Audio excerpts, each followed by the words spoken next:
у мене немає абсолютно ніяких суперечностей до будь-якої постаті, до будь-якого імені. Якщо людина сповідує принципи соціальної справедливості, якщо вона готова за це боротися, я готова сідати. Будь ласка, запрошуйте Уляну Супрун. Готова ви готові з нею зустрічатися?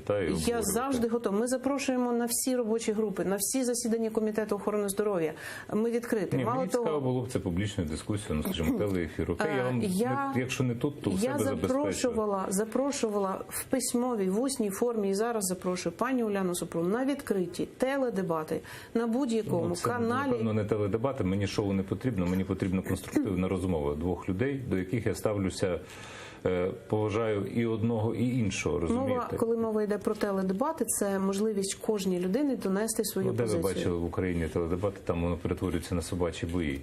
Ну, я щось придумаю, я почув.